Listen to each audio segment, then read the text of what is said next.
sambil saya menunggu Pak Andi Sen untuk live. Oke, so Pak Andi Sen adalah seorang serial entrepreneur ya, kemudian juga investor gitu. Bentar, dia mau masuk nih. Pak Andi Sen salah satu yang nemenin saya ketika saya bikin mastermind. Jadi 2 kali mastermind di tahun 2018. Beliau adalah salah satu mentor yang 2 kali itu juga ikutan bantuin saya untuk istilahnya sharing ya ke peserta gitu. Dan semuanya pada amazing sih, keren banget sih. Oke, so hari ini saya undang dia untuk datang untuk sharing pada Anda semua untuk mencari tahu apakah Anda punya DNA entrepreneur, Anda punya gennya nggak sih entrepreneurship itu kayak apa? Sebentar, saya lihat lagi go live with mana nih? Kok belum nongol dia. Ya, sebentar. Jadi nggak semua orang, saya sambung-sambungin ya. Jadi nggak semua orang itu memiliki DNA atau gen entrepreneur. Jadi dia akan membedah sebenarnya DNA entrepreneur itu kayak apa sebenarnya. Nah itu nanti ada step-stepnya semua. Trait-nya kayak apa. Lama nih mulainya, sabar dikit kenapa?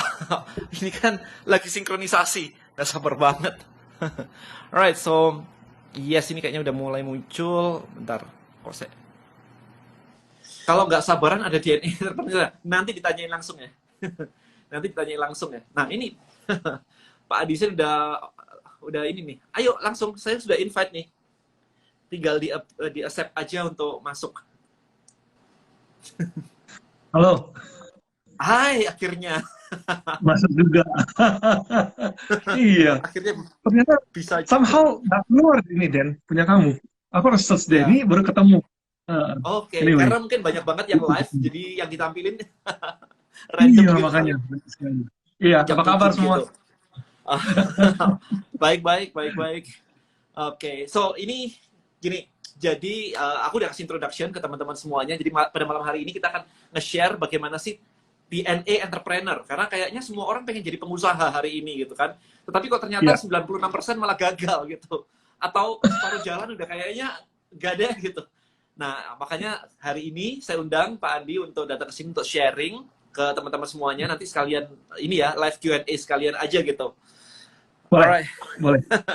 Alright, so Andi, langsung aja duluan deh. Kenalin dulu deh siapa projectnya apa aja yang pernah di-handle. Saya tadi udah ngomongin tentang si cepat tuh. Apalagi tuh selain itu dari dulu mungkin yang perlu diceritain, silakan. Oke, thank you. Jadi day to day saya adalah entrepreneur ya. Jadi tapi sejak 6 tahun terakhir saya aktif sebagai venture capital. Jadi lebih banyak investasi ke startup-startup. Kita kelola dana sekarang sekitar $350 juta. Tapi yang menarik adalah passion saya adalah bukan cuma bangun perusahaan, tapi juga bantu orang untuk bangun perusahaan. Jadi 10 tahun yang lalu, saya dan teman-teman ada bikin satu sekolah startup, namanya Founder Institute. Denny juga bantu jadi mentor di sana. Jadi kita punya sekitar 120 mentor. So, almost anyone on the industry, you name it, pernah jadi mentor tempatnya kita.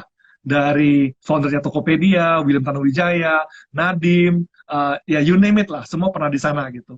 Itu semua pro bono kita lakukan karena benar-benar kita passionate sama entrepreneurship. Tapi satu yang paling menarik adalah kalau orang mau masuk ke program itu, mereka harus dites dulu. Dan tes itu namanya tuh Entrepreneurs DNA. Inilah yang tema yang kita mau bicarakan hari ini kan ya. Jadi Entrepreneurs DNA itu apa? Waktu itu kan sempat kita diskusi, kita tanya, orang itu sebenarnya itu entrepreneurship itu bisa diajarkan apa enggak? Is it like something you can learn, or is it something that you have it or you don't have it? Dan kita tes. Sebelum kita terima orang-orang yang mau bikin perusahaan teknologi, mau bikin startup, kita tes dulu orang-orangnya. Dan tes ini sudah dilakukan lebih dari 90.000 orang selama 10 tahun terakhir. Jadi kita tes itu dan kita verify terus selama 10 tahun terakhir. Caranya bagaimana? Caranya pertama adalah kita cari orang-orang yang memang sudah berhasil jadi entrepreneurs di Silicon Valley. Ya, orang-orang yang founder startup yang udah berhasil deh. Kita tes mereka dan kita dapetin hasilnya. Kemudian setelah itu kita cari orang yang mirip-mirip sama dia sifatnya. Nah, sifat-sifatnya itu yang kita terus perbaharui lagi, kita refine lagi, sehingga jadi satu yang kita sebut sekarang Entrepreneurs DNA. Gitu. Jadi tesnya itu udah 10 tahun, 90.000 orang di 40 negara. Jadi dari sisi data tuh cukup detail dan cukup bisa dipertanggungjawabkan. Nah, ada 4 hal sebenarnya yang ditemukan yang membuat orang tuh katanya tuh bisa berhasil jadi entrepreneurs. Ya, yang pertama adalah satu, apakah orang itu punya professional experience. Kita tahu kalau kita bikin startup atau bikin perusahaan teknologi atau mau bikin bisnis, itu nggak bisa yang, oh orang kemarin sore langsung masuk, langsung jalan, sukses. Mungkin ada beberapa yang hokinya gede ya gitu ya. Tapi yang dikatakan bahwa paling tidak kamu harus punya real world experience. Satu, kamu harus bisa kerjakan satu project management yang cukup kompleks. Karena mau jadi pengusaha, mau jadi entrepreneurs, you need to work on something kompleks, bukan hal yang simple-simple aja. Jadi Nah, itu kompleks berapa project lama, Pak Andi? management, Itu berapa lama? Kayak misalkan experience yang dibutuhkan tuh ada rata-ratanya nggak sih? Setahun, 10 tahun, atau berapa tuh? ya. Jadi dari hasil studi kita, ternyata yang berhasil untuk jadi pengusaha, rata-rata umurnya itu adalah 28 tahun. Jadi 28 tahun ke atas. Jadi berarti bahwa, wah, Umurnya kan, umurnya 20, dia 28 tahun ke atas kan. Tetapi pengalamannya. udah dapat. Oke, oke. Yes, Oke, yes, sorry, yes. tadi Jadi cukup sebentar. usianya 28 tahun minimal. Kalau pengalamannya gimana? Jadi hasil percobaan itu, hasil kita tes selama 10 tahun, ketemu bahwa orang yang umurnya 28 tahun ke atas, chance-nya itu lebih tinggi untuk berhasil di entrepreneurs. Umur 28 berarti paling nggak dia sudah, paling tidak ya, saya bilang tuh mungkin pengalaman di industri sudah 5 sampai 8 tahun lah. Mungkin umur 20 dia lulus, dia mulai bikin sesuatu, sampai umur 28 dia punya 5 tahun minimum pengalaman bikin sesuatu. Karena perlu dipelajarin juga kan. Jadi skill-skill lapangannya, skill hidupnya harus ada di sana. Ini nomor satu yang kita bilang. Harus punya pengalaman, nomor satu. Yang kedua adalah, itu kita sebut adalah high fluid intelligence. Jadi intelligence yang fluid. Jadi bukannya IQ, bukannya EQ, tapi adalah street smart. Itu diukur dengan cara apakah kita bisa melihat pola, kemudian dari pola itu kita bisa ambil putusan. Jadi kalau nanti polanya berubah, kita pun bisa berubah juga cara mikirnya. Jadi berpikir abstrak. Oke, ini yang nomor dua. Yang nomor tiga yang menarik, bahwa pengusaha yang bisa berhasil biasanya punya karakter adalah high openness. Jadi keterbukaan. Dia terbuka buat ide baru, situasi baru, orangnya ingin tahu, orangnya tuh optimis. Jadi nggak takut rugi, nggak takut salah, nggak takut gagal. Positive thinker, gitu. Jadi Open-minded gitu ya? open-minded. It's more than just open-minded ya. Jadi positive thinker, kreatif, sama seeking adventure. Jadi biasanya tuh orang-orang yang bisa menghargai seni itu biasanya chance-nya untuk jadi pengusaha lebih tinggi. Orang-orang yang suka naik gunung gitu kan, seeking adventure, itu lebih tinggi. Orang yang kalau ada masalah, tapi dilihat adalah, wah ini masalah. Tapi dari masalah ini ada opportunity. Orang-orang seperti itu. Nah itu menjadi tes openness namanya. Ini yang nomor tiga. Nah nomor empat ini agak seru juga.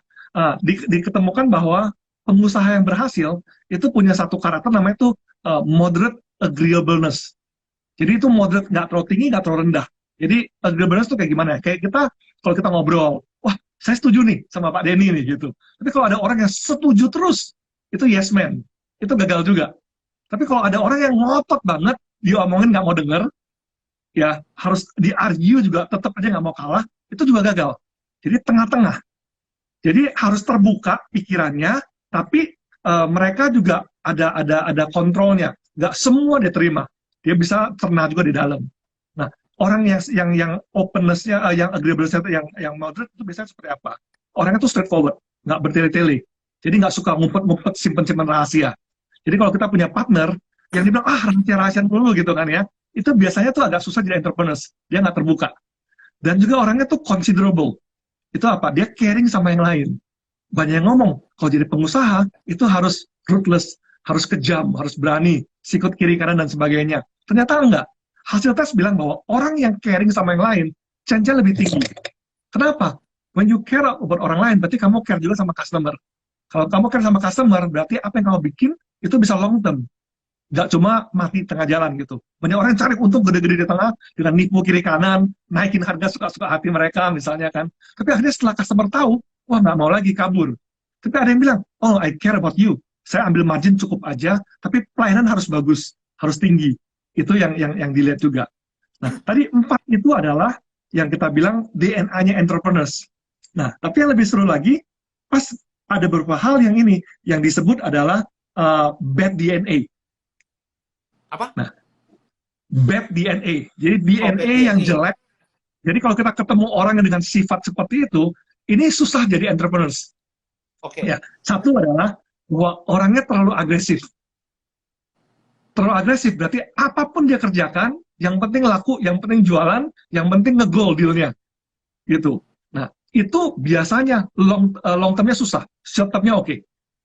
Dia bilang, wah saya cari orang ini bagus nih partner karena dia jago banget jualan. Hati-hati, jualannya dengan segala cara, atau jualannya memang dia deliver value.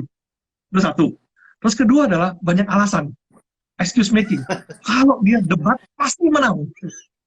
Gitu. Tapi ingat, kita mau jadi seseorang yang kita mau bangun sesuatu untuk long term, bukan short term. Jadi kalau dia menang mulu, tapi orang ngerasa dirugikan, itu juga nggak bagus. Ya. Excuse Terus collector. satu lagi, iya betul. Yang paling menarik adalah satu, narsisism. Itu ketemu. Oh, kalau orang yang narsis terlalu tinggi, itu juga biasanya gagal jadi entrepreneurs. Jadi Narsisnya high maksudnya narcissism. gimana sih? Narsis itu kayak kebanyakan selfie atau gimana tuh? Oh, kayaknya cewek-cewek pada narsis gimana tuh? Jadi mungkin contohnya bisa bilang orang yang narsis tuh salah satu contohnya adalah dia suka selfie atau apa gitu ya. Tapi yang intinya adalah bahwa mereka lebih cinta dirinya daripada yang lain. So, when you become entrepreneurs, ingat, yang kita harus punya passion untuk bantu orang lain. Itu intinya entrepreneurship. Bukan dibilang, saya mau jadi entrepreneur karena saya mau jadi kaya. Kalau kita bilang kita mau jadi kaya, so intinya adalah balik ke diri kamu. Akibatnya, you do anything and everything to make sure kita dapat uang. Akibatnya, cara kita dapat uang paling banyak adalah bagaimana? Mengeksploitasi konsumen. Mumpung dia nggak tahu nih, harganya seperti ini, aku jual. Ada barang bagus, tapi saya nggak jangan kasih yang bagus, saya kasih yang jelekan sedikit deh. Dorong. Lama-lama kalau ketahuan, customer tuh nggak happy. Ya, jadi yang dipikirkan adalah diri sendiri, bukan customer. Jadi lawannya narsis adalah punya jiwa yang melayani. Caring Ya, tadi, nah yes. ini betul betul. Jadi akhirnya setelah kita pelajari awal-awal pada saat saya bikin ini, saya lakukan kelas saya banyak ketemu orang yang kayaknya ini bagus jadi entrepreneurs. Orangnya jago ngomong, orangnya itu ambisius, orangnya kalau debat menang mulu, orangnya tuh ya pokoknya semua karakter saya pikir bagus ya, independen dan segala macam. Ternyata tuh setelah dijalankan tuh salah. Orang yang independen, dia coba bikin sendiri, itu gagal. Kenapa? Entrepreneurship itu adalah hal yang kompleks. Kamu harus bisa kooperasi sama orang lain, bisa kerjasama. Kalau kamu nggak punya jiwa itu, suatu saat kamu bakal mentok. Because you're building something big, but you try to do it alone, and you don't want to listen to other people's opinion, kita bisa mentok suatu saat. Pas mentok itu gagal akhirnya, nggak panjang. Terus ketemu orang yang tadi kan yang kita bilang independen. Yang kedua terlalu agresif. Akhirnya dia tuh lakukan apapun untuk jualan, untuk menangin deal. Tapi setelah berapa lama ketahuan, orang nggak happy sama dia. People prefer someone yang punya jiwanya lebih melayani. Oh, I care about you. That's why I want to do something for you, gitu. Ya, mumpung sekarang, mungkin sekarang nggak untung besar dulu, tapi jangka panjangnya bagus. Nah, jadi orang yang mau bangun value, sehingga customer-nya tuh betah, seneng, itu yang bertahan. Tapi kalau yang mau short term, itu yang akhirnya hilang sih. Nah, ini sih sebenarnya itu yang dilihat ya gitu ya.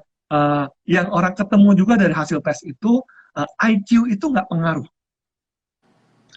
Bukan berarti IQ itu nggak penting ya, tapi ada orang yang IQ-nya tinggi banget, nggak menjamin dia jadi entrepreneur berhasil.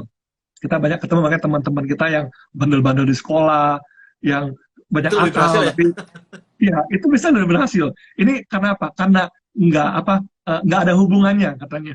Ya, jadi yang IQ-nya biasa pun, asal dia berani tekun, mau kerjain, terbuka pikirannya itu bisa. Nah, satu lagi adalah ini conscientiousness. Conscientiousness tuh kayak apa ya? Bisa dibilang orang yang ikut aturan atau orang yang disiplin. Nah, Prosedural. itu ya, Prosedural yang gitu ya? prosedural dan disiplin. Gitu. Itu ternyata orangnya rapi, orangnya berantakan, orangnya suka lelet, itu pun tetap juga bisa berhasil. Itu nggak jadi karakteristik. Kalau tadi saya bilang kan open-minded, harus. Ya, kooperatif, harus. Kemudian creative thinking, itu harus. Tapi ini satu, kerapihan tidak diatur ternyata. Makanya kita sering ketemu banyak orang-orang sukses jadi pengusaha ke kantornya. Kok kantornya berantakan ya? Itu nggak, karena apa? Setelah diselidiki, orang-orang yang sukses itu, pengusaha yang sukses, sering tuh multitasking. Jadi dia nggak kerjakan satu hal, dia kerjakan beberapa hal multiple. Karena dia coba ambil resiko kan. Kalau saya bisa kerjain dua udah berhasil, oke, bagus kan. Memang dia orangnya seperti itu. Nah, kadang-kadang gagal. Pas gagal ya berantakan. Pas gagal mungkin terlambat sedikit. Karena dia coba fit in mungkin 5 meeting sehari. Karena dia nekat. Biasa orang cuma 3 gitu.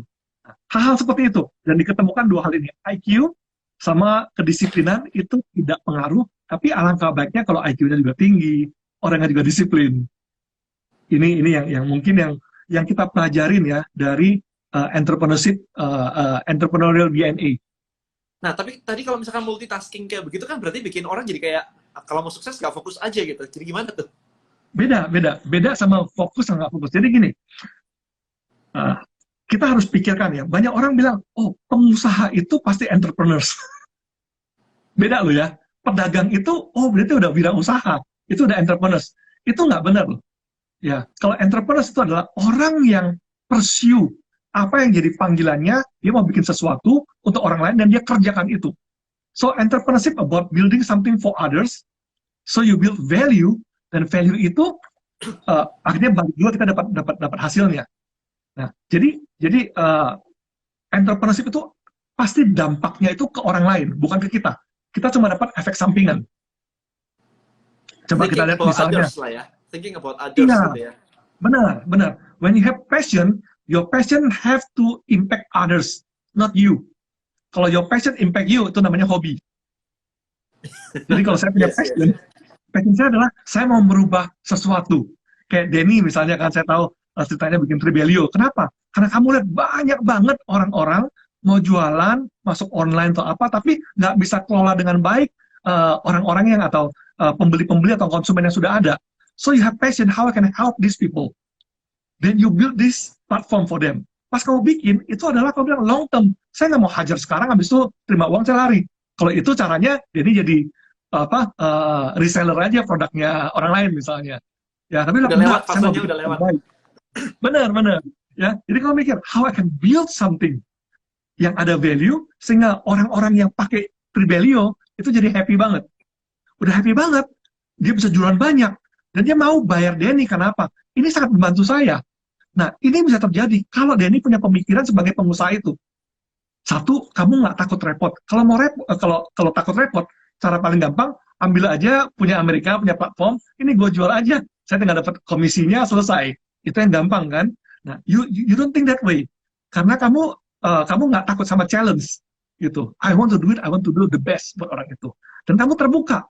Ya, kalau tertutup adalah, aduh repot ya, saya nggak mau lah, saya ambil yang gampang aja. Tapi kamu berani. Kalau saya coba pakai gini, saya bikin sendiri, bisa nggak ya? Kamu ingin tahu. Ya, nah, itu paling krusial banget tuh. Itu paling krusial banget. Benar. Iya, benar. Nanti bisa kayak begini. Coba deh, pengen prove myself gitu. Benar kan? Tujuan apa? Apa yang kamu bikin is not for you kan, Denny. Adalah untuk yang pakai nanti. Karena kamu care banget sama dia. Kalau buat Denny mah, gue udah cukup kok gitu. Ya, makanya banyak pengusaha. Banyak orang jadi pikir kayak gini, kalau misalkan build for others kayak begitu, ini banyak pengusaha berpikir ya. Terus kapan gue dapetnya ya gitu. Kan selalu pemikiran itu kan selalu muncul di banyak orang tuh. Nah, kalau orang udah mulai nanya kayak gitu, itu biasanya tuh dia bukan pengusaha tuh. Dia tuh opportunist. Beda ya, opportunist sama pengusaha ya. Kita contoh misalnya kayak kita lihat banyak sekali orang-orang yang sudah berhasil jadi pengusaha dan dia dapat uang banyak, tapi tetap dia berusaha terus. Kenapa? Karena bagi dia bukan cari uang berusaha itu. Bagi dia adalah menciptakan sesuatu sehingga ada dampak buat orang-orang. Elon Musk misalnya. Ini menarik ya, Pak. Aku banyak banget terima istilahnya kayak orang ngomong gini ya. Kalau lu udah punya duit, lu udah kaya, ngapain lu tetap kerja gitu kan? Ngapain tuh lu ngajar? Ngapain lu kayak gini gitu kan? Kalau sudah pasti gitu. Kalau sudah kaya, ngapain begini gitu loh. Benar. Nah, itu yang sebelum kita mau bikin apa-apa, sebelum jadi entrepreneurs, pertama kita pikir itu, kamu mau jadi entrepreneurs buat apa? Kalau bilang adalah supaya kaya, jadi saya ngomong sering agak kontroversial ya, kalau mau supaya dapat duit, jadi entrepreneurs, jangan jadi entrepreneurs. Karena entrepreneurs itu keluar duit, bikin produk, dipasarkan, belum tentu orang pakai, belum tentu orang mau beli, belum tentu kamu kaya. Malah resiko bisa gagal, bisa hilang semua. Tapi kalau kamu misalnya adalah untuk cari duit, jadi karyawan aja. Jadi karyawan, kamu kerja, yang penting rajin, pasti akhir bulan dapat gajian. Kalau usahanya bagus, pasti dapat bonus. Lagi susah pun tetap gajian, lagi COVID misalnya, tetap gajian. COVID ini yang repot kan, yang pusing pengusaha sebenarnya. Iya, kita pusing banget ini. Benar kan? Nah, jadi kalau mau dapat uang, tujuannya adalah harta supaya dapat uang, supaya apa? Kita lihat, Banyak pengusaha yang udah punya uang, tetap dia kerja lagi. Elon Musk misalnya, udah exit dari mana? PayPal. Dari PayPal. Dapat uang apa nggak kurang banyak? Cukup banyak kan? Dia pakai lagi semua. Kenapa? Dia bilang, aku mau merubah sesuatu. Ya, saya pengen tahu kalau nanti kita ke Mars itu seperti apa. Aku pengen tahu gimana kalau kita nggak pakai bensin lagi, kita bisa ada energi yang terbarukan misalnya. Dan sangat ngotot sekali dia kerjakan seperti itu. Nah, yang orang yang seperti itu, hasilnya jauh lebih besar daripada orang yang hanya short term mikirin cari duit. Karena kamu dapat duitnya tergantung orang lain. Kalau kamu hanya short term, hanya mau jualan aja gitu. Ya, kamu bisa pakai jualan untuk buka pintu, untuk kamu belajar. Oh, seperti ini ya demand-nya. Orang-orang suka seperti itu. Kalau kayak gini saya udah belajar, saya udah tahu 5 tahun kamu jualan, sekarang saya harus bikin sesuatu. Saya tahu bahwa yang jualan tuh punya masalah. Saya bikinin gudangnya buat mereka. Aku usaha gudang. Ya, jadi kamu punya value, kamu punya aset yang kamu bikin. Atau saya cariin barangnya, saya bikin barangnya misalnya. Atau software-nya, atau apanya. So, there is entrepreneurs. Sebelumnya bukan. Sebelumnya mungkin kita bilang adalah mungkin makelar, atau calo, atau pedagang aja. Because you don't build value, you just take a loophole. Jadi ada loophole di industri yang orang nggak tahu, kamu cari untung di sana. Nah, Ya, ini contohnya, banyak kan audiens kita nih, audiens saya nih, terutama yang live kayak begini nih, kayaknya kebanyakan pedagang semua nih, pada jualan ah, ini itu gitu kan, pedagang semua tuh. Berarti apa? Mereka short term banget, dan apa yang harus diubah untuk menjadi lebih besar? ya itu nggak salah. Itu nggak salah mulai dengan jualan. Tapi kalau kita jualan terus seumur hidup, ada orang kayak keluarga saya juga, orang tua saya dulu punya toko. Saya bayangin Sabtu Minggu tetap harus buka toko. Kalau nggak buka, uangnya nggak masuk. Ya, kalau dia liburan, uangnya nggak masuk. Jadi nggak pernah liburan, nggak pernah istirahat. Ya, terus setiap hari tongkrongin terus gitu. Kenapa? Karena mereka nggak create value. Mereka cuma penyalur, intermediary saja. Ya, nasibnya tergantung sama orang lain. Kalau kamu pengusaha, kamu yang create itu. If you are entrepreneurs, kamu yang create itu. Jadi yang saya usulkan adalah untuk teman-teman semua yang pedagang, it is not bad. Tapi kan nggak mungkin kamu mau jadi pedagang untuk 50 tahun terus atau berapa tahun ke depannya kan. Kamu pelajarin 5 tahun, dan kamu kalau kerjakan dari 5 tahun, paling nggak udah cukup fasih. Udah tahu nih, seperti ini masalahnya, celah bisnisnya seperti apa yang bisa saya kerjakan, dan kamu bangun sesuatu. So entrepreneurs is to commit on something and build something on top of that gitu. Jadi akhirnya kamu punya value-nya, punya brand-nya, punya asetnya, punya produknya. Dan itu yang kamu kembangkan, karena punya kamu mau apanya bisa. Saya mau rubah bentuknya, mau ngapain aja, itu bisa. Kamu bisa kembangkan lebih luas lagi, but it belong to you. Dan kamu bikin lapangan kerja buat orang-orang lain. Karena you build a company, you build a concept, they can run it. Nah, itu jadi pelajarin apa yang bisa kamu pelajarin, tapi don't stuck with that. Saya ngomong, kalau you keep on doing the same thing for the next 5 years to 10 years, nggak ada perubahan, itu udah salah. Kalau orang bertumbuh, orang bikin sesuatu, pasti bertumbuh. Sekolah SD, nanti juga naik SMP, SMA, terus kuliah gitu. Bisnis sudah sama. Gitu. Harus Nah, beda bisnisnya atau beda size-nya. kalau misalnya nih, kebanyakan orang juga ngomong kayak, ya zaman kayak gini susah, kita nggak ngomongin COVID ya, maksudnya setiap zaman saya selalu mendengar zaman kayak gini susah cari duit, udah dapat duit dari dagang gini ya disyukurin aja gitu.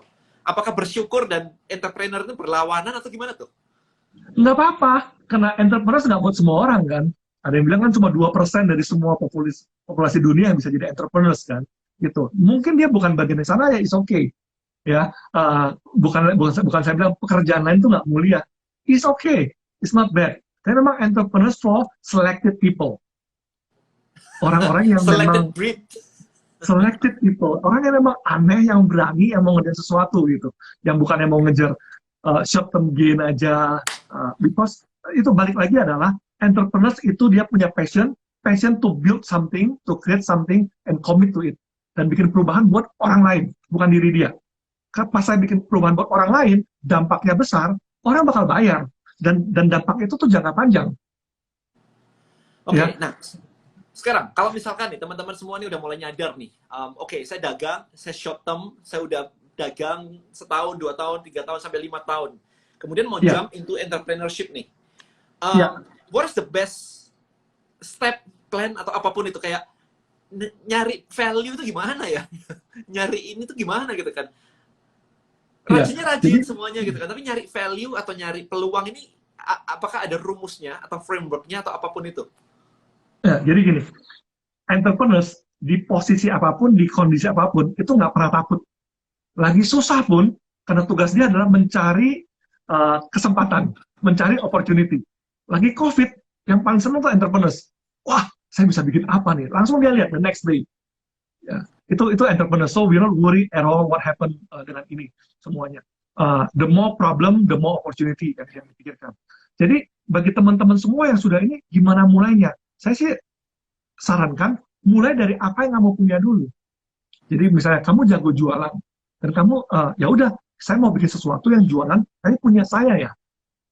Ya, kalau Denny kan arahnya adalah saya jago jualan, tapi saya orangnya sangat sangat struktur, step by step, dan aku komit telaten di sana. Jadi yang cocok buat Denny adalah saya bangun softwarenya, and it happen, jalan.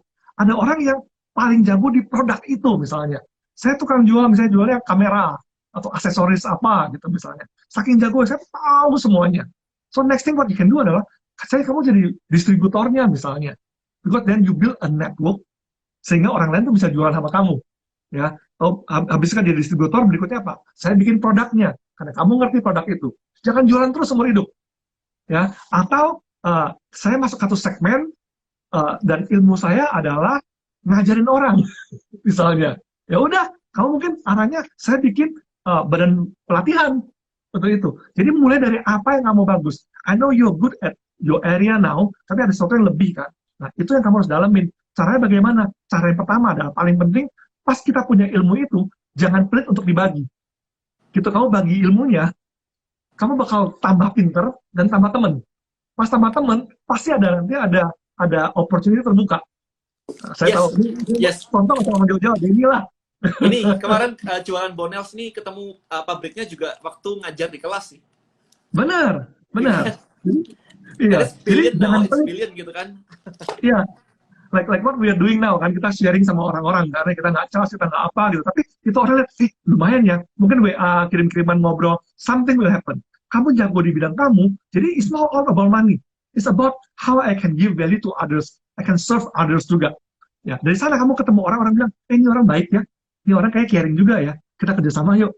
Tapi bayangkan kalau kamu tuh saking jago jualannya tapi sangat egois banget, sangat individual banget, sangat independen banget, orang mau kerjasama pun nggak pernah mau bagi-bagi informasi. Tadi kan saya bilang kan, satu itu adalah terbuka kan, openness-nya harus tinggi. Nggak mau terbuka, nggak mau sharing juga, nggak jalan. Nah, so the first thing ya dua adalah kalau tadi bilang, wah, bro, aku nggak tahu nih harus mulai seperti apa. First thing adalah bagi apa yang kamu punya, bagi apa yang kamu tahu, bagi apa yang kamu bisa. Cari teman sebaik-baiknya, sebanyak-banyaknya. Nanti bakal muncul. Pas muncul, jangan takut untuk ambil itu. Ambil, Yes, kerjakan. Karena toh Anda udah punya nafkah, udah jalan, udah lancar kok. Cuma Anda mau yes. bangun sesuatu yang jangka panjang. Kerjain, gak usah takut rugi. Alright. Ini ada pertanyaan, jadi buat teman-teman kalau misalkan ada pertanyaan silahkan langsung aja di posting ya, kita punya waktu 30 menit lagi. Dan kemudian buat teman-teman yang sudah mendapatkan insight dari diskusi kita pada malam hari ini, silahkan ini di capture gitu ya, di capture, kemudian di posting, di reshare, plus tulis insight apa yang sudah Anda dapatkan di situ. Goalnya simple banget adalah untuk berbagi ke teman-teman semua di luar sana, yang kebetulan hari ini belum sempat nonton live.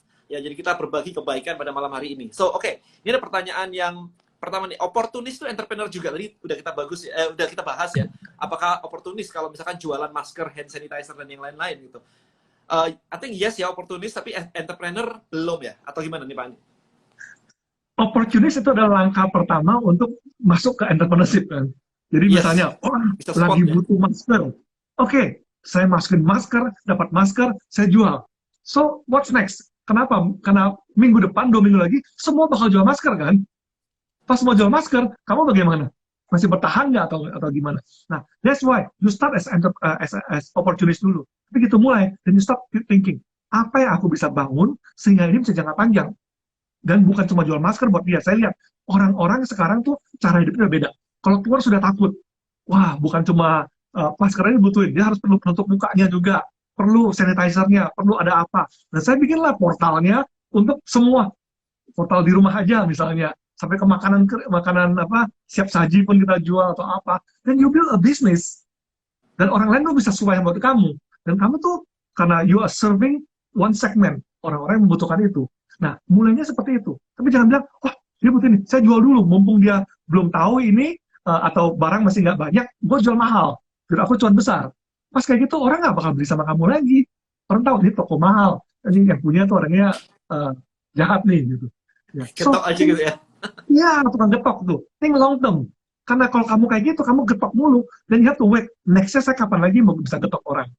Kapan lagi ada, pas ada bencana atau ada masalah, ini saat saya getok orang. Bukan saatnya saya bangun sesuatu untuk bantu orang. Jadi cara pikirnya harus dirubah. So, Oke. opportunity is good, but it as opportunity untuk bantu orang. Opportunity untuk bangun sesuatu. Bukan opportunity untuk bikin saya kaya. Oke, that's a different mindset. Kaya itu efek sampingan. Oke. Soalnya kadang-kadang orang berpikir kayak boro-boro mikirin orang lain, perut aja belum kenyang gitu kan. Dan kamu nggak bakal kenyang terus kalau kayak gitu. Ya, karena ya, kamu cuma dapat sisa-sisanya aja. Kamu nggak bangun gunung yang kamu sendiri. Ya, itu Ya, karena pikiran luar itu biasa banget orang-orang ya, yang tadi. sejuta umat. Tadi kan ngomong kan, boro-boro gini semua. Itu pemikiran orang yang pesimistis. Pemikiran orang yang close mind. Kalau orang yang open minded, cara mikirnya beda. Bukan boro-boro makan. Saya bisa bikin begini nih. Wah, kesempatan nih lagi kayak gitu nih. Saya bisa ngapain? Jadi dari ngomong udah ketahuan. Gitu. Oke, jadi kalau tadi Pak Andi mengatakan kayak, oke, ini bisa kayak begini nih, bisa kayak begitu tuh. Berarti sebenarnya kan dia melihat peluang tuh. Berarti kan di otaknya sebenarnya dia punya maybe pengetahuan, maybe skill yang nge-frame bahwa ini peluang kan. Kalau misalkan kayak anak saya ngelihat itu semua nggak ada artinya karena dia nggak punya pengalaman, nggak punya knowledge and skill kan. Betul. That's Nah, why. berarti nih, ya, lo tanya dulu. Oke, jadi berarti nih kalau misalkan nih teman-teman semua nih nggak ngeliat gitu, kayak peluang-peluang itu nggak kelihatan, berarti mereka harus belajar apa nih sekarang? Kalau kayak gitu. Itu. Jadi satu, kadang-kadang tuh entrepreneurship itu nggak bisa langsung, perlu waktu. Karena makin lama kita berhubungan, makin lama kita berusaha, kita makin dalam pengetahuan kita atas satu masalah, jadi solusi kita makin bagus.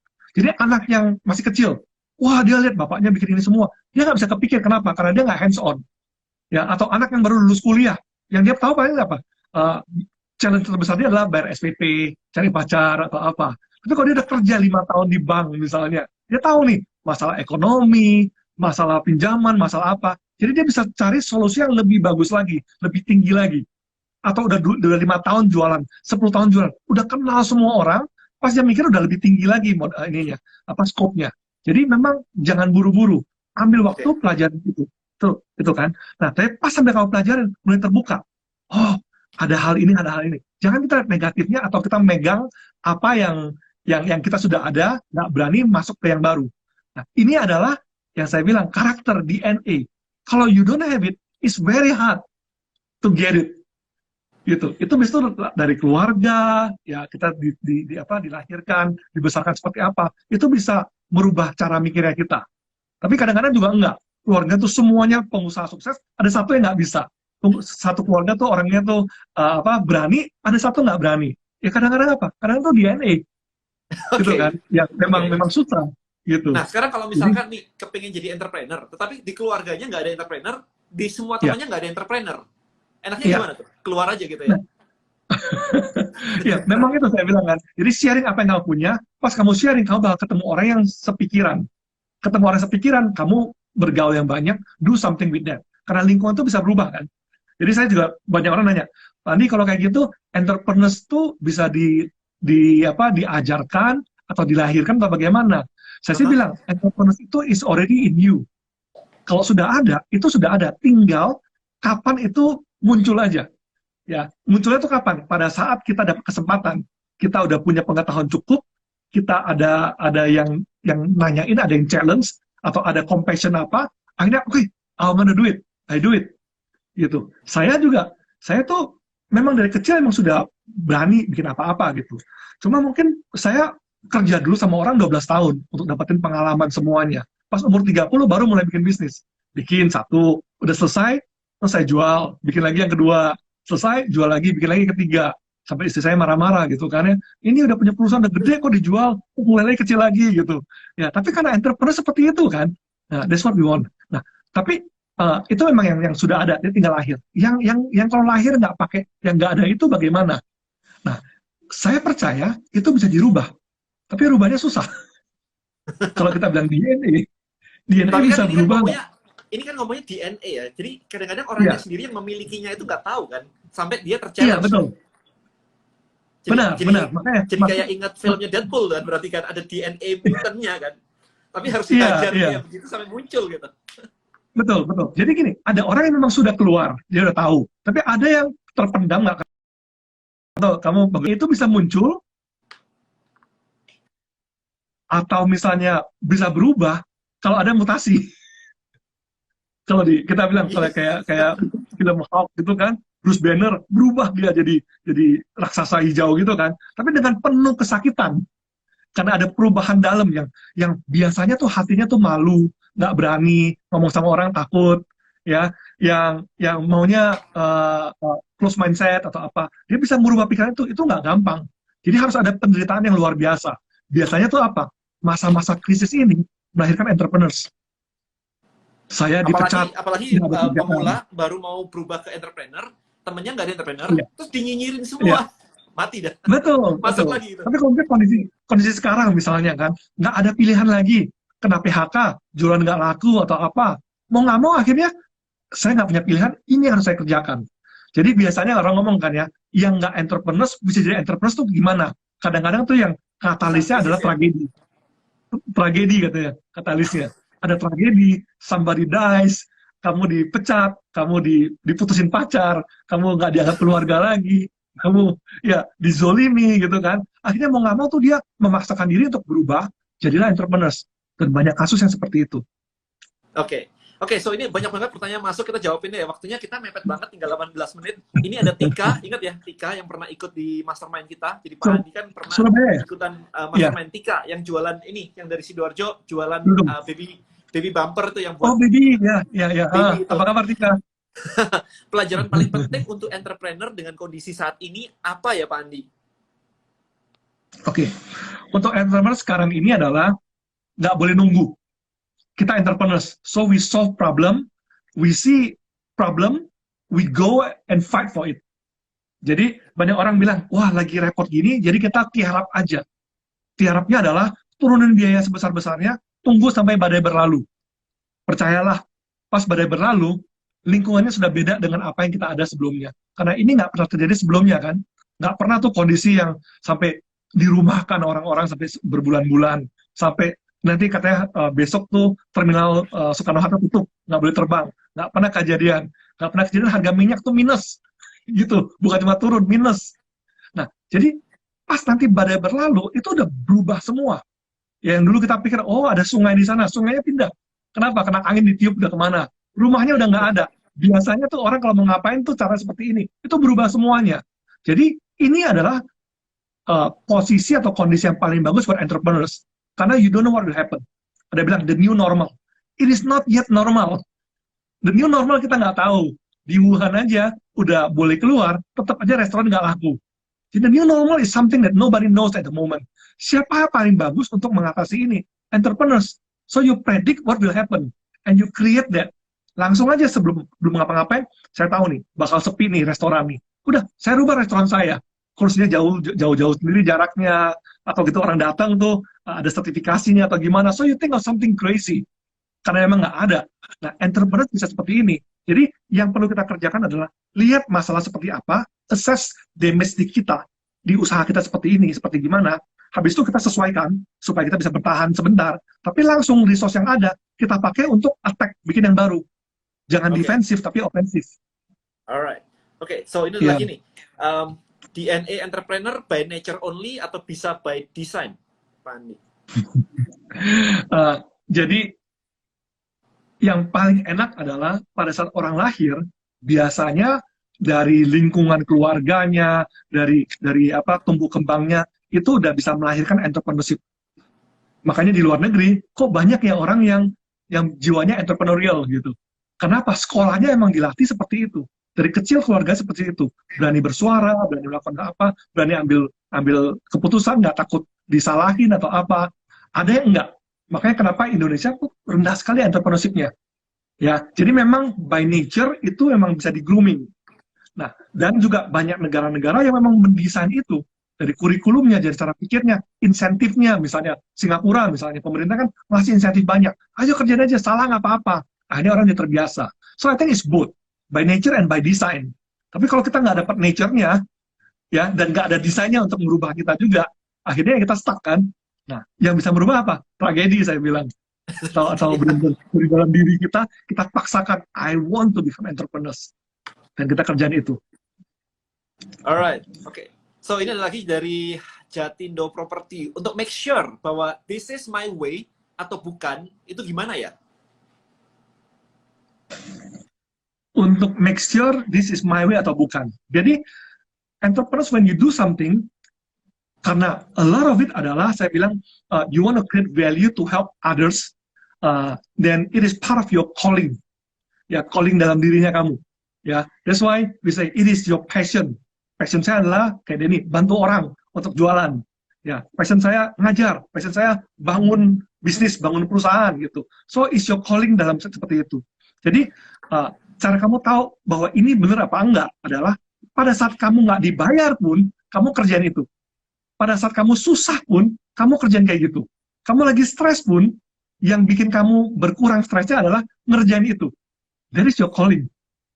Ya, so saya pikirin. Jadi ada pekerjaan sama calling ya. Kalau calling adalah yang benar-benar kamu mau kerjakan, dan calling itu adalah untuk orang lain, bukan buat diri sendiri. Kalau buat diri Kan sendiri, jadi kayak hobi itu gitu kan ya? Kayak hobi gitu, kalau bukan? buat diri sendiri itu hobi.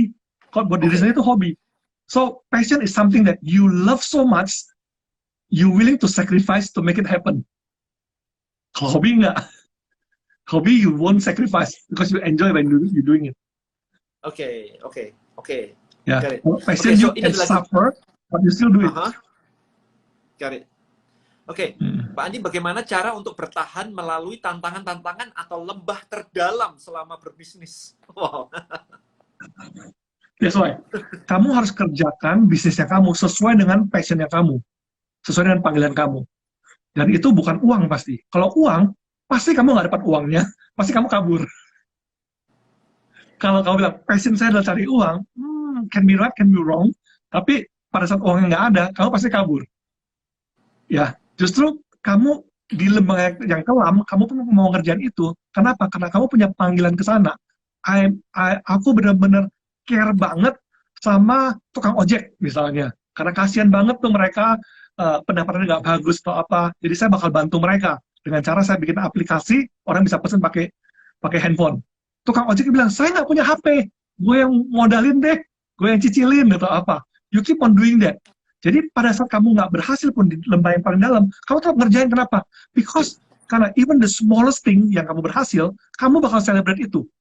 Satu tukang ojek nggak jadi bunuh diri, atau anaknya bisa sekolah, atau pendapatan naik, kamu bakal happy. Jadi pas di lembah yang paling kelam pun kamu bakal enjoy kerjaan itu. Oke, mantap. Ini pertanyaan masih banyak banget. Nih, ini menarik nih. Saya sudah lama berdagang di dunia aksesoris otomotif 5 tahunan. Apakah saya sudah layak naik step dari pedagang dan untuk melangkah ke yang lebih besar? Effort apa yang harus saya lakukan? Jadi kapan nih kita tahu kita udah cukup atau enggak nih? Jadi ini kan tadi kan ada 4 kan yang tanda-tandanya kan. Satu adalah professional experience. Kalau udah 5 tahun pasti udah kenal semua dong. Apalagi kita bagus banget di dagang-dagang aksesoris ini. So maybe number 1 you got it already. Yang nomor 2, yang tadi adalah kita bilang fluid intelligence. Ternyata saya kerja juga cukup bagus kok. Saya kalau ada masalah aku bisa dengan gampang bisa pindah-pindah cara mikirnya atau apa. That's okay. Ketiga, high openness. Kamu berani apa enggak? Ini yang menarik kan. Mindset kamu berani nggak mulai itu? Dan itu hanya ada dalam diri kamu. Ya, kalau itu nggak berani, kamu cari orang yang bantu kamu untuk dorong sehingga kamu berani. Makanya cari istri yang benar itu penting. Istri yang bisa, ayo jalanin. Ya, kalau masih single, cari partner yang ayo kerjain sama-sama. Jadi kamu bisa gabungkan dua karakter yang beda to do something better. Jadi you find a partner yang komplement kamu. Jangan kalau dua-duanya tuh nekat, akhirnya kejeblos masuk jurang. Harus satu yang agak hati-hati, tapi satu yang berani gitu. Ya, terus habis itu baru apakah kamu bisa dan itu di sifat kamu sendiri kan, are you straightforward, apakah kamu caring sama orang, karena inti yang kamu bikin adalah you care about your customer. Jadi the next thing sebelum kamu bikin ngapa-ngapain adalah kamu bilang siapa yang mau saya bantu, Saya masih mau bantu pembeli saya, konsumen saya. Caranya bagaimana? Selama ini beli barang tuh suka nggak bagus, saya mau bikin barang yang bagus buat mereka. So you produce a new product buat mereka, ya. Atau saya mau bantu penjual yang lain, karena banyak orang yang kayak saya susah cari barang atau susah ngapain gitu. So you build something on top of your own problem. Jadi you can help other people like you. Jadi mulainya seperti itu. I see. Nah, apakah menjadi entrepreneur harus punya cash flow yang bagus dulu? Nah, ini banyak orang mikirnya kayak gitu tuh. Gue nggak punya modal. Tadi kan saya ngomong 1, 2, 3, 4 yang entrepreneur yang berhasil itu ada komponen ini. Nggak satu pun ngomongin duit kan? Nggak satu pun ngomongin Ya. duit. Iya, kalau kamu lakukan itu, dan you're so passionate, itu duit bakal datang sendiri. Kamu bakal ketemu orang, tapi itu intinya adalah kamu berani share. Jadi apa yang kamu bikin, jangan dirahasia-rahasiain. Again, kan Takutnya tadi dia sana dicuri lagi nanti. ya, ya, karena itu ada orang yang ini lah, yang positive thinking, ada orang yang pesimistis, yang takut. Ya, ini kita cari orang yang open minded. Dia berani sharing, sharing aja. Diambil nggak apa-apa, aku bisa pikir lagi yang lain. Kalau diambil ya syukurlah, kita jadi teman, aku belajarin, saya kurangnya di mana. Tapi kalau you are very good on that, orang yang nyolong mungkin ngajak kamu kerjasama gitu. Nah, jadi kamu nggak perlu takut, kamu kerjain aja bagian kamu, uang pasti bakal datang. Pasti ada yang modalin, ada customer yang mau, ada orang yang tertolong. Kalau kamu, tapi yang paling penting adalah gini loh, dengan pengalaman kamu yang 5 tahun itu, kamu jangan bikinnya kecil-kecil lagi. Kalau bikinnya kecil-kecil, yang mau ngikut sedikit. Orang yang bagus pun nggak mau ikut. Orang yang bagus bakal taruh uangnya atau waktunya, tenaganya, kepintaran mereka ke proyek yang agak besar. So choose project yang cukup besar, cukup menarik, sehingga kamu bisa tarik orang yang bagus untuk gabung sama kamu. Oke, Makanya sekarang pertanyaan, cukup besar itu angkanya berapa nih buat teman-teman nih? Apa yang ada di mindset Pak Andi nih? sebesar-besarnya ya. Karena besar bagi Pak Andi, sama besar bagi teman-teman di sini. Kayak teman-teman Jadi di sini gini, kemarin ada yang kayak dapat 10 juta itu udah happy. Gitu. ya, ya. Jadi, nah, oke, kita nggak ngomongin tentang pemula atau apapun itu. Kalau di DS Talk kayak begini, selalu narasumber itu mikirnya kayak apa, itu yang pengen kita gali. Jadi kalau Ya, Pak Andi ya, mau masuk atau mau invest atau apa gitu, potensinya itu ya. berapa besar biasanya? Oke. Jadi satu, ini memang sering saya ditanya seperti itu kan. Yang gede maksudnya apa? Bagi saya mungkin dapat 1 miliar setahun tuh udah besar sekali atau bagaimana. Tapi orang yang ketemu saya yang sering ngobrol tahu cara mikirnya seperti ini. Jadi satu adalah yang paling penting orangnya. Bikin sesuatu yang besar itu perlu waktu. Contohnya Tokopedia, itu baru berapa tahun? 10 tahun. Itu belum apa-apa loh. Karena dia baru pegang 2% dari total retailnya Indonesia. Baru 2%. Masih banyak lagi. Ya, masih bisa grow 10 kali lipat lagi. Gitu. Jadi still nothing. Jadi kalau kamu cuma mau ngerjain ini hanya untuk 3 tahun ke depan, 5 tahun ke depan, it will not go anywhere. Jadi yang pertanyaan yang pertama adalah, kalau ini besar adalah bahwa kamu mau punya kesabaran untuk ngerjain sampai jadi. Itu berapa lama? Kalau saya bilang sih 20 tahun. Apakah kamu mau komit kerjaan ini untuk 20 tahun ke depan? Itu nomor satu. Ya, saya kalau sebentar, nggak bakal jadi besar. Nomor dua adalah, apakah kamu bisa rekrut, bisa punya karyawan sampai 500 orang? Kadang-kadang saya bilang 300, tapi hari ini karena teman-teman dia ini orangnya kan lebih canggih ya. Apakah bisa punya perusahaan yang karyawannya 500? Kenapa? Kalau kamu bisa rekrut orang 500, kamu bisa jamin hidup mereka baik, kamu aman. Tapi kalau kamu karyawan cuma 10 atau 20, many things can happen. Ya, ada masalah atau apa semuanya. Dan kalaupun kamu berhasil, dapatnya pun nggak banyak buat kamu. Tapi kalau kamu bisa ngasih hidup orang 500, kamu bakal dapatnya lumayan. Sehingga nanti, misalnya nanti kamu punya anak, anaknya mau sekolah, bisa kasih sekolah yang bagus. Mau kuliah, bisa kuliah luar negeri. Mau beli rumah lagi karena istri minta, bisa. Jadi kamu pun punya apa ya, punya basic uh, yang fondasi yang kuat gitu. Yang ketiga adalah apakah produk yang kamu bikin bisa merubah 1 juta jiwa atau menyentuh 1 juta jiwa. Itu minimum. Kenapa? Indonesia 270 juta. 1 juta itu kecil sekali. Jadi apapun yang mau dimulai adalah kira-kira pasarnya ada nggak 1 juta orang ya? Dan saya bisa jual ke mereka ya. Pasarnya harus lebih ya. Pasarnya mungkin 10 juta. Saya jual 1 juta aja. Cukup. Saya bisa bikin usaha yang ngasih makan 500 orang. Supaya apa? Supaya anak istri aku juga bisa makan yang enak. Dan ketiga, ngerjain itu perlu sabar. Saya siap nggak ngerjain ini untuk 20 tahun ke depan. Oke, sip. Waktu kita tinggal 6 menit lagi. Ini ada satu pertanyaan menarik. Kalau kita share ilmu kita ke orang lain, tapi mereka jadikan opportunity, lalu buat usaha sendiri, bukan kerja sama dengan kita, bukankah sayang ilmu yang sudah kita research? Ya, ya nggak apa-apa. Karena gini, kalau kamu punya ide dan kamu nggak kerjain, buat apa? Nggak ada gunanya juga kan? Misalnya kamu punya resep rendang yang enaknya minta ampun, tapi kamu nggak pernah keluarin resep itu, simpen di buku itu. Orang nggak tahu tuh bahwa rendang itu enak apa enggak. Cuma kamu aja yang bilang, oh ini rendang nenek saya nih, paling enak. Jadi kamu ngasih tahu orang lain, yang mungkin orang lain itu lebih ngerti, bisa masak. Dia masakin, nah nanti ada chance dua hal. Dia bawa kabur, ada tiga hal. Satu, dia bawa kabur, terus dia bikin dia kaya raya, ya sudah. Ya, kamu tau nggak bisa bikin sendiri kan awalnya kan? Kalau kamu bisa, kamu udah bikin dari awal. Nggak usah diambil sama dia. Jadi kalau dia ambil, dia pergi, ya nggak apa-apa lah. Ya sudah, saya belajar untuk itu. Tapi saya tahu bahwa I'm not the best person to open that restaurant. Nomor satu. Kedua, mungkin dia ngajak kamu join. Terus kita bikin sama-sama. Atau mungkin Enak bisa malahan. masak enak. Enak malahan, tapi dia nggak ngerti bisnisnya. Sini deh, kamu aku rekrut, kamu kerja sama saya. Dan pintu kebuka, opportunity kebuka. Atau ketiga, buktikan ternyata rendang itu nggak enak setelah dimasak. So you only know it kalau kamu sharing itu. Kalau kamu nggak share, kamu bakal pengen sesuatu yang nilainya nggak ada. Enak nggak jelas.